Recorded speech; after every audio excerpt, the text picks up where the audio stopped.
दशकं 96 भगवद्विभूतयः। त्वं हि ब्रह्मैव साक्षात् परमुरुमहिमन् अक्षराणामकारः तारो मन्त्रेषु राज्ञां मनुरसि मुनिषु त्वं भृगुर्नारदोऽपि प्रह्लादो दानवानां पशुषु च सुरभि पक्षिणां वैनतेयः नागानामस्यनन्तः सुरसरिदपि च स्रोतसां विश्वमूर्ते ब्रह्मण्यानां बलिस्त्वं क्रतुषु च जपयज्ञोऽसि वीरेषु पार्थः भक्तानामुद्धवस्त्वं बलमसि बलिनां धाम तेजस्विनां त्वं नास्त्यन्तस्त्वद्विभूतेः विकसदतिशयं वस्तु सर्वं त्वमेव त्वं जीवस्त्वं प्रदानं यदिह भवदृते तन्न किञ्चित् प्रपञ्चे धर्मं वर्णाश्रमाणां श्रुतिपदविहितं त्वत्परत्वेन भक्त्या कुर्वन्तोऽन्तर्विरागे विकसति शनकैः सन्त्यजन्तो लभन्ते सत्ता स्फूर्तिप्रियत्वात्मकमखिल पदा तेषु भिन्नेष्वभिन्नं निर्मूलं विश्वमूलं परममहमिति तत्विबोधं विशुद्धम् ज्ञानं कर्मापि भक्तिः त्रितयमिह भवत् प्रापकं तत्र तावत् निर्विण्णानामशेषे विषयैः भवेत् ज्ञानयोगेऽधिकारः सप्तानां कर्मयोगः त्वयि विनिहितो ये तु नात्यन्तसक्ताः नाप्यन्त्यन्तं विरक्ताः त्वयि च धृतरसा भक्तियोगो ह्यमीषा ज्ञानं त्वद्भक्ततां वा लघुसुकृतवशान् मर्त्यलोके लभन्ते तस्मात् तत्रैव जन्म स्पृहयति भगवन्नाकगो नारको वा आविष्टं मां तु दैवाद् भवजलनिधिपोतायिते मर्त्यदेहे त्वं कृत्वा कर्णधारं गुरुमनुगुणवातायितस्तारयेतः अव्यक्तं मार्गयन्त श्रुतिभिरपि नयै केवलज्ञानलुप्ताः क्लिश्यन्तेतीव सिद्धिं बहुतरजनुषां मन्त एवाप्नुवन्ति दूरस्थः कर्मयोगोऽपि च परमफले नन्वयं भक्तियोगः आमूलादेव हृत्यः त्वरितमयि भवत् प्रापको वर्धतामि ज्ञानायैवाति यत्नं मुनिरपवदते ब्रह्मतत्त्वं तु शृण्वन् गाढं त्वत्पादभक्तिं शरणमयति व्यस्तस्य मुक्तिकराग्रे त्वद्ज्ञानेऽपीह तुल्या पुनरसुकरता चित्तचाञ्चल्यहेतोः अभ्यासादाशु शक्यं तदपि वशयितुं त्वत्कृपाचारुताभ्याम् निर्विण्णा कर्ममार्गे खलु विषमतमे त्वत्कथादौ च गाढं जातः श्रद्धोऽपि कामा नहि भुवनपते नैव शक्नोऽपि हातुं तद्भूयो निश्चयेन त्वयि निहितमनाः दोषबुद्ध्या भजन्स्तान् उष्णीयां भक्तिमेव त्वयि हृदयगते मङ्क्षु नक्ष्यन्ति सङ्गाः कश्चित् क्लेशार्जितार्थक्षयविमलमतिर्नुद्यमानो जनौघैः प्रागेवं प्राह विप्रो न खलु मम जनः कालकर्मग्रहा वा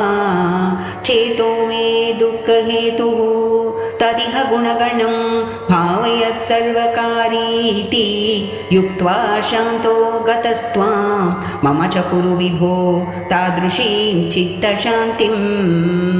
येन प्रागुर्वशीं प्रत्यतिविवशमनाः सेवमानाश्चिरं तां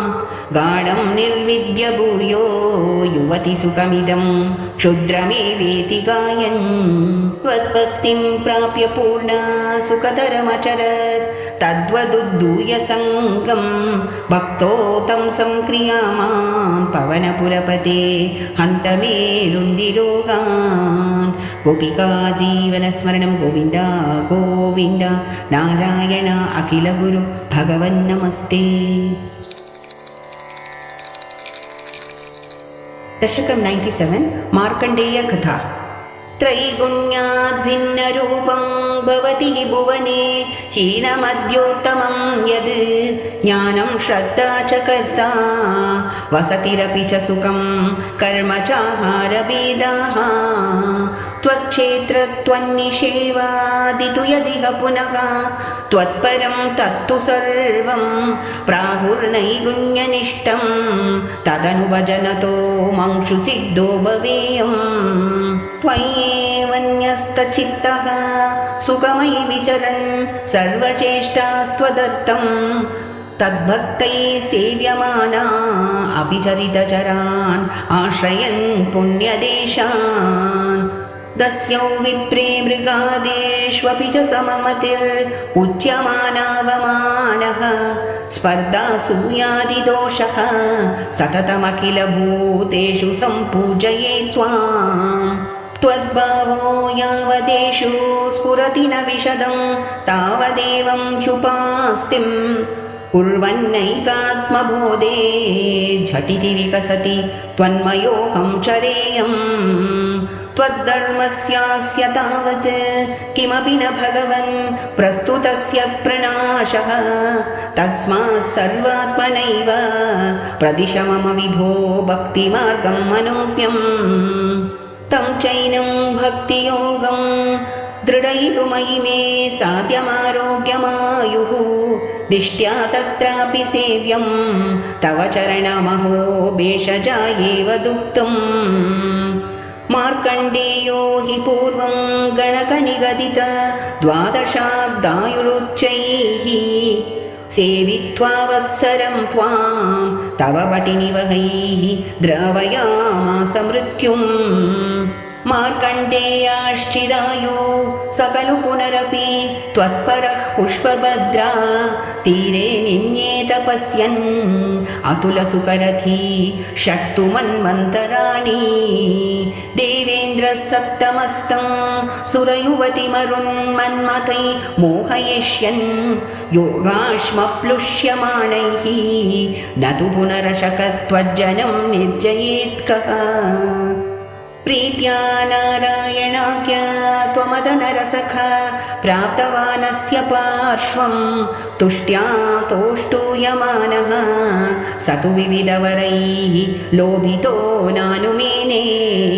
द्रष्टुं माया त्वदीयां किल पुनरवृणोत् भक्तितृप्तान्तरात्मा माया दुःखानभिज्ञः तदपि मृगयते नूनमाश्चर्यहेतोः याते त्वय्याशुवाता कुलजलदगलत् तोयपूर्णातिगूर्णत् सप्तार्णो राशिमग्ने जगति स तु जले सम्भ्रमं वर्षकोटिः दीनप्रैक्षिष्टदूरे वटदलशयनं कञ्चिदाश्चर्यबालं त्वामेव श्यामलाङ्गं वदनसरसिजन्यस्त्रपादाङ्गुलीकम् दृष्ट्वा त्वां हृष्टरोमा त्वरितमभिगत स्प्रष्टुकामो मुनीन्द्रः श्वासेनान्तर्निविष्टः पुनरिह सकलं दृष्टवान् विष्टपौकम् भूयोऽपि श्वासवातैः बहिरनुपतितो वीक्षितस्त्वत्कटाक्षैः मोदादाश्लेष्टकामः त्वयि विहिततनु स्वाश्रमे प्राग्वदासीत् गौर्या सार्धं तदग्रे पुरभिदतगतः त्वत्प्रियप्रेक्षणार्ति सिद्धानेवास्य दत्त्वा स्वयमयमजरत् मृत्युदादीन् गतोऽभूत् एवं त्वत्सेवयैव स्वररिपुरपि स प्रीयते येन तस्मात् मूर्तित्रयात्मकस्त्वं ननु सकलनियन्तेति सुव्यक्तमासीत् त्रैषेऽस्मिन् सत्यलोके विधिहरिपुरबिन्मन्दिराण्यूर्ध्वमूर्ध्वं देव्योर्ध्वं तु माया विकृतिविरहितो भाति वैकुण्ठलोकः तत्र त्वं कारणाभ्यास्यपि पशुपकुले शुद्धसत्त्वैकरूपी सच्चिद्ब्रह्माद्वयात्मा पवनपुरपते पाहि मां सर्वरोगात् करारविन्देरपदारविन्दं मुखारविन्दे विनिवेशयन्तं वटस्य पत्रस्य मुखे शयानं बालं मुकुन्दं मनसा स्मरामि गोपिका जीवनस्मरणं गोविन्द गोविन्द नारायण अखिल गुरु भगवन्नमस्ते। दशकं 98 निष्कलब्रह्म उपासनम् यस्मिन्नेतद्विभातं यत इदमभवत् येन चेदं ययेतत् द्योस्वादुत्तीर्णरूपः खलु सकलमिदं भासितं यस्य भासा यो वाचां दूरदूरे पुनरपि मनसां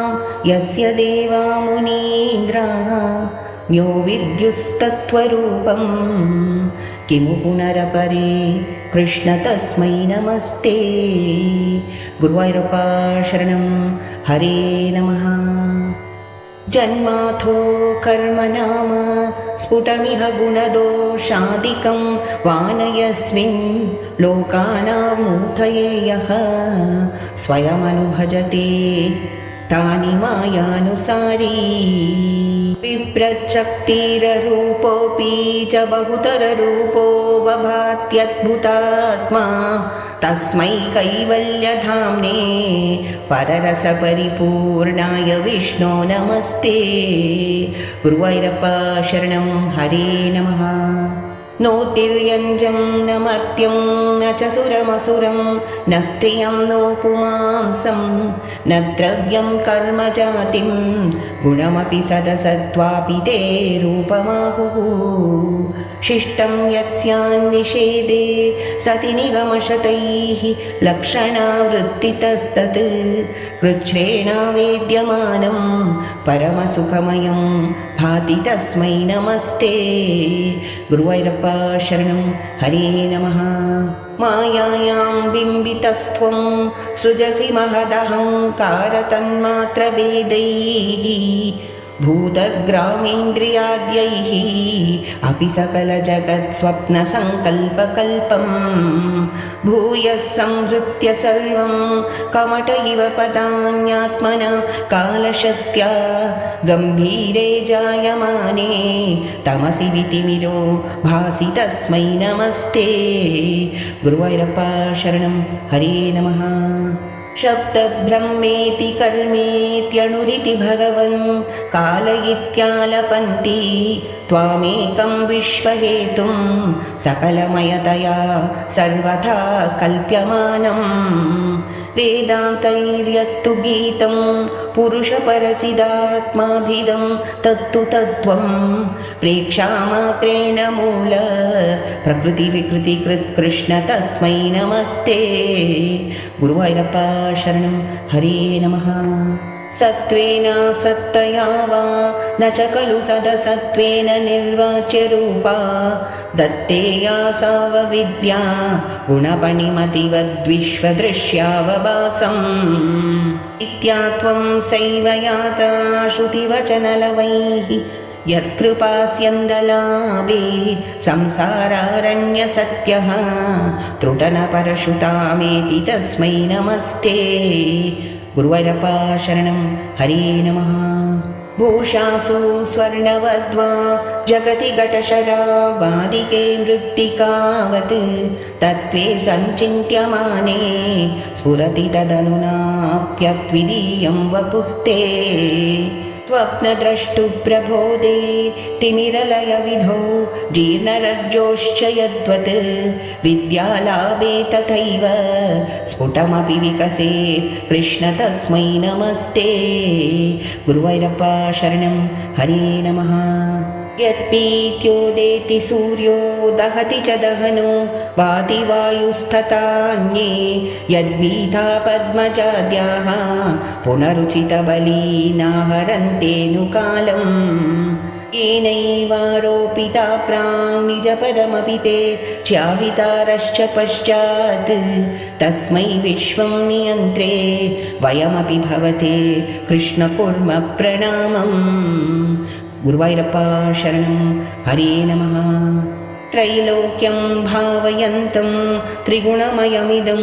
त्रैक्षरस्यैकवाच्यं त्रिशालामैक्यरूपं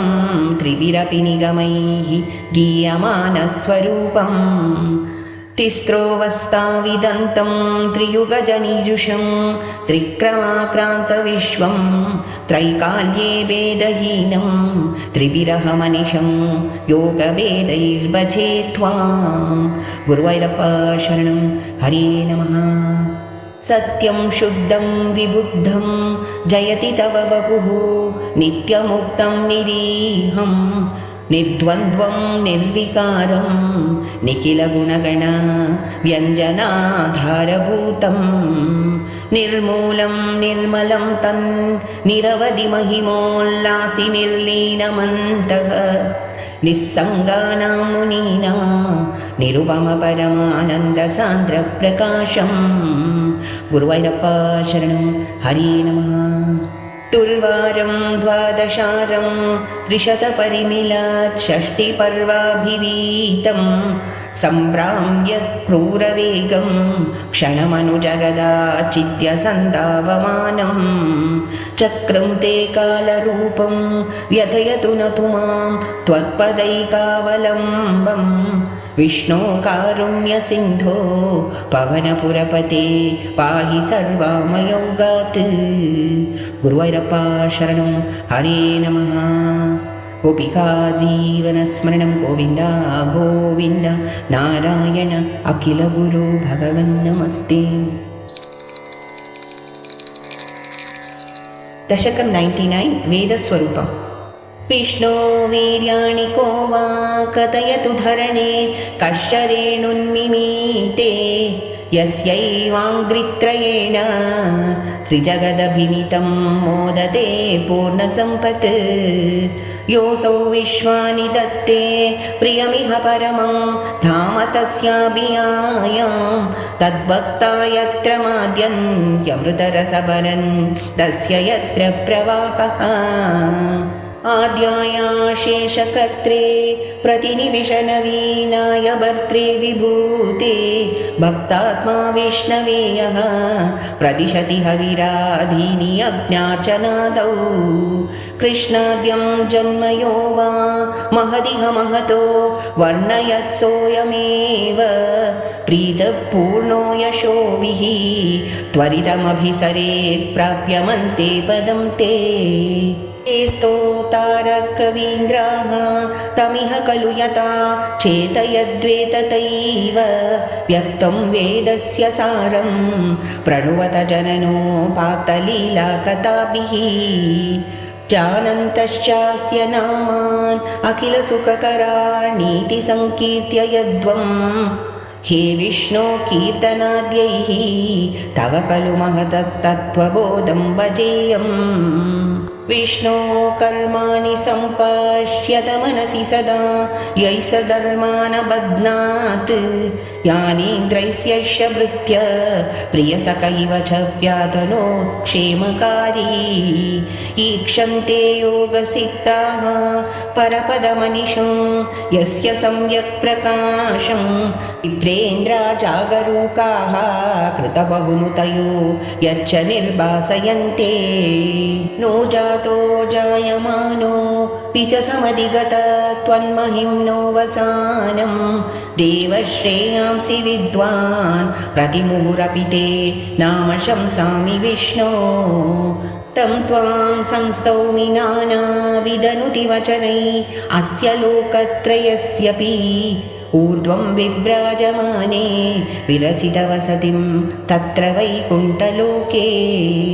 आपसृष्ट्यादिजन्याः प्रथममयि विभो गर्भदेशे ददुस्त्वां यत्र त्वय्येव जीवा जलशयनहरे सङ्गताैक्यमापन् तस्याजस्य प्रबोधे विनिहितमभवत् पद्ममेकं हि नाभौ दिक्पत्रं यत्किलाहुः कनकधरणिभृत्कर्णिकं लोकरूपम् हे लोका विष्णुरेतत् भुवनमजनयत्तन्न जानीत यूयं युष्माकं यन्तरस्थं किमपि तदपरं विद्यते विष्णुरूपम् निहारप्रत्यमाया परिवृतमनसो मोहितानामरूपैः प्राणप्रीतैकतृप्तः शरतमखपराः हन्तने चामुकुन्दे मूर्ध्नामक्ष्णां पदानां वहसि खलु सहस्राणि सम्पूर्य विश्वं तत्प्रोत्क्रम्यापि तिष्ठन् परिमितविवरे भासि चित्तान्तरेऽपि भूतं भव्यं च सर्वं परपुरुष भवान् किञ्च देहेन्द्रियादिषु आविष्टो हृद्गतत्वात् अमृतमुखरसं चानुभुङ्क्षे त्वमेव यत्तु त्रैलोक्यरूपं दददपि च ततो निर्गतः अनन्तशुद्ध ज्ञानात्मा वर्तसे त्वं तव खलु महिमां सोऽपि तावान् किमन्यत् तोकस्ते भाग एव किल भुवनतया दृश्यते त्रयंशकल्पम् भूयिष्ठं सान्द्रमोदात् मगमुपरि ततो भाति तस्मै नमस्ते अव्यक्तं ते स्वरूपं दुरधिगमतमं तत्तु शुद्धैकसत्त्वं व्यक्तं चाप्येतदेव स्फुटममृतरसाम्भोधिकल्लोलतुल्यम् सर्वोत्कृष्टामभीष्टां तदिह गुणरसे नैव चित्तं हरन्तीं मूर्तिं ते संश्रयेऽहं पवनपुरपते पाहि मां कृष्णरोगात् गोपिका जीवनस्मरणं गोविन्द गोविन्द नारायण अखिलगुरु भगवन्नमस्ते। दशकं 100 केशादिपादवर्णनम् अग्रे पश्यामि तेजो निबिडतरकलायावली लोभनीयं पीयूषाप्लावितोऽहं तदनु तदुदरे दिव्यकैशोरवेशं तारुण्यारम्भरम्यं परमसुकरसास्वादरोमाञ्चिताङ्गैः आवीतं नारदादैः विलसदुपनिषत् सुन्दरी मण्डलैश्च नीलाभं कुञ्चिताग्रं घनममलतरं संयतं चारुभङ्ग्या रत्नोक्तं साभिरामं वलयितमुदयच्चन्द्रकैः पिञ्चजालैः मन्दारस्त्रं निवेतं तव पृथुकबरी भारमालोकयेऽहं स्निग्धं श्वेतोर्ध्वपुण्ड्रम् अपि च सुललितां पालबालेन्दुवीतीं हृद्यं पूर्णानुकम्पार्णवमृदुलहरी चञ्चलभ्रूविलासैः आनीलस्निग्धपक्ष्मावलिपरिलसितं नेत्रयुग्मं विभोते सान्द्रच्छायं विशाला ऋणकमलदलाकारमामुक्ततारं कारुण्यालोकलीला शिशिरितभुवनं क्षिप्यतां मय्यनाथे उत्तुङ्गोल्लासिनासं हरिमणिमुकुर प्रोल्लसत्कण्डपाली व्योलोलत्कर्णपाशाञ्चितमकरमणि कुण्डलद्वन्द्वदीप्यम् उन्मीलद्दन्तपङ्क्तिं स्फुरदरुणतरच्छायबिम्बादरान्तः प्रीतिप्रस्यन्ति मन्दस्मितमधुरतरं वक्त्रमुद्भासतां मे बाहुद्वन्द्वेन रत्नोज्ज्वलवलयभृता शोणपाणिप्रवाले नोपात्तां वेणुनालीन् प्रसृतनकमयूकङ्गुली सङ्गशाराम् कृत्वा वक्त्रारविन्दे सुमधुरविकसद्रागमुद्भव्यमानैः शब्दब्रह्मामृतैस्त्वं शिशिरितभुवनैः सिञ्च मे कर्णवीतिम् उत्सर्पत्कौस्तुभश्रीततिभिररुणितं कोमलं कण्ठदेशं वक्षश्रीवत्सरम्यं तरलतरसमुद्दीप्रहारप्रतानं नानावर्णप्रसूना वलिकिसलयिनीं वन्यमालां विलोललोलम्बां लम्बमानामुरसितव तथा भावये रत्नमालाम् अंगे पञ्चाङ्गरागैः अतिशयविकसत् सौरभाकृष्टलोकं लीनानेकत्रिलोकी विततिमपि कृशां बिभ्रतं मध्यवल्लीं शक्राश्मन्यस्ततप्तोज्ज्वलकनकनिभं पीतचेलं ददानं ध्यायामो दीप्तरश्मि स्फुटमणिरशना किङ्किणी मण्डितं त्वाम् ऊरू चारु तवोरू गणमसृणरुचौ चित्तचोरौ रमायाः विश्वक्षोभं विशङ्क्य ध्रुवमणिशमुभौ पीतचेलावृताङ्गौ आनम्राणां पुरस्ताद्यसनधृतसमस्तातपाली समुद्ग चायं जानुद्वयं च क्रमपृतुलमनोज्ञे च जङ्गे निषेवे मञ्जीरं मञ्जुनाथैः इव पदभजनं श्रेय इत्यालपन्तं पादाङ्ग्रं भ्रान्तिमज्ज प्रणतजनमनो मन्दरोदारकूर्मम् उत्तुङ्गाताम्रराजं नकरहिमकर ज्योत्स्नया चाश्रितानां सन्तापद्वान्तहन्त्रीं ततिमनुकलये मङ्गलां मङ्गुलीनाम् योगीन्द्राणां त्वदङ्गेष्वधिकसुमधुरं मुक्तिबाजां निवासो भक्तानां कामवर्ष द्युतरुकिसलयं नाथ ते पादमूलम् नित्यं चित्तस्थितं मे पवनपुरपते कृष्णकारुण्यसिन्धो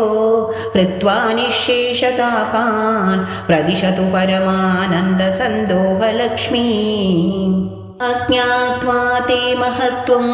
यदिह निगदितं विश्वनाथ क्षमेताः स्तोत्रं चैतत्सहस्रोत्तरमधिकतरं त्वत्प्रसादाय भूयात् द्वेदा नारायणीयं श्रुतिषु च जनुषा स्तुत्यता वर्णनेन स्फीतं लीलावतारैः इदमिह कुरुताम् आयुरारोग्यसौख्यम् आयुरारोग्यसौख्यम् आयुरारोग्यसौख्यम् ॐ नमो भगवते वासुदेवाय ॐ नमो भगवते वासुदेवाय ॐ नमो नारायणाय ॐ नमो नारायणाय ॐ नमो नमः सान्द्रानन्दावबोधात्मकमनुपमितं कालदेशावधिभ्यां निर्मुक्तं नित्यमुक्तं निगमशतसहस्रेण निर्भास्यमानम् अस्पष्टं दृष्टमात्रे पुनरुरुपुरुषार्थात्मकं ब्रह्मतत्त्वं तत्तावद्भाति साक्षात् गुरुपवनपुरे हन्तभाग्यं जनानाम् गुरुपवनपुरे हन्तभाग्यं जनानाम् गुरुपवनपुरे हन्तभाग्यं जनानाम् नमामि नारायणपादपङ्कजं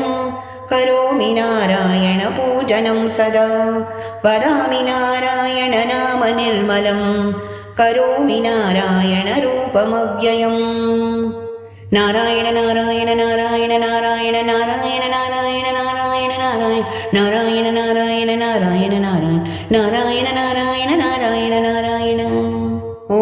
सर्वे भवन्तु सुखिनः सर्वे सन्तु निरामयाः सर्वे भद्राणि पश्यन्तु मा कश्चित् दुःखभाग् भवेत्। ॐ शान्ति शान्ति शान्तिः। श्रीकृष्ण गोविन्द हरे मुरारे श्रीनाथ नारायण वासुदेव। कायेन वाचा मनसेन्द्रियैव बुद्ध्यात्मना वा प्रकृते स्वभावा करोमि यत् सकलं परस्मै नारायणायति समर्पयामि। गोपिका जीवनस्मरणं गोविन्द गोविन्द नारायण अखिल गुरु भगवन् नमस्ते।